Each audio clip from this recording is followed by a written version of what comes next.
sequence that you can do to, again, reinforce the stabilization of your abdominals, not reinforcing movement. The first thing is called the plank. You may know it as a bridge. There's a couple of different names. Honestly, I don't know what the technical name is, but I call it the plank.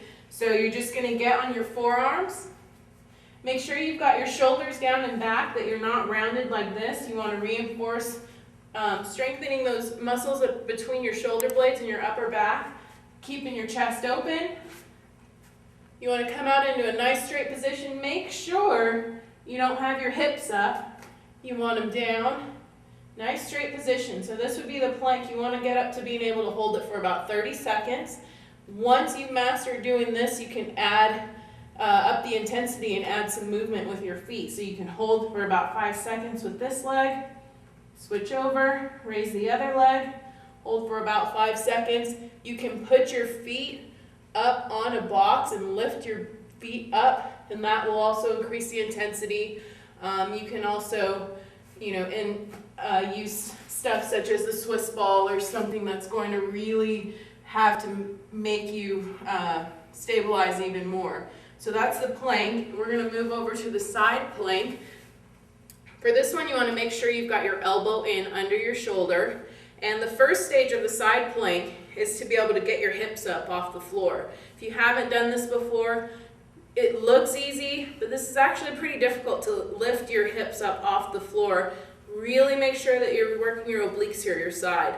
This is where you want to feel it. Once you've mastered that, again, make sure you've got your elbow in under your shoulder. If it's out like this, when you shift up, puts your shoulder in a really awkward position. Elbow in under your shoulder, and you want to go ahead and lift your hips all the way up. Make sure you're driving those hips up so that you feel it in your side here. Hold this. You want to hold this for about 15 to 20 seconds, and then you can lift your arm up, and it just helps to increase the stability that you need to do. It's a little less secure than having your hand here on your hip. So arm up in the air, and then you would go over to the other side. Again, start with step 1 and work to being able to lift your entire body up into a plank.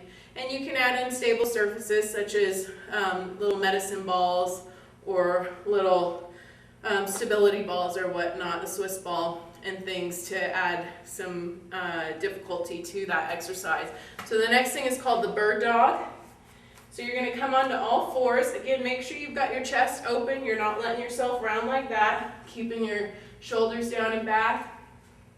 You're going to lift your leg and your opposite arm out, and you want to hold it. And you want to make sure that when you do this, you don't let yourself sit back or you don't shift over. Keep everything nice and squared up with the floor and hold that. And make sure you're using your glutes and your abdominals to hold this position, and you're not using your lower back. If at any time you feel your lower back working instead of your abdominals or your glutes, you want to come down, rest, reset, and then start the exercise over again so that you're not reinforcing using your lower back. So you would do one side, switch over to the other, and then there's what I like to call the superwoman. You may know it as a superman,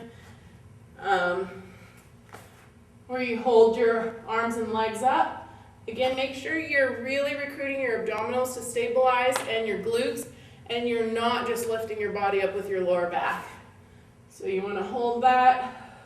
Again, chest open, keep those shoulders down and back. Don't be doing this. Shoulders should be away from your ears, holding that. So that is called the ab sequence, and that's another great group of exercises to help create stability and not mobility in your abdominals, to really help you to be able to recruit your abdominals to do other lifts safely.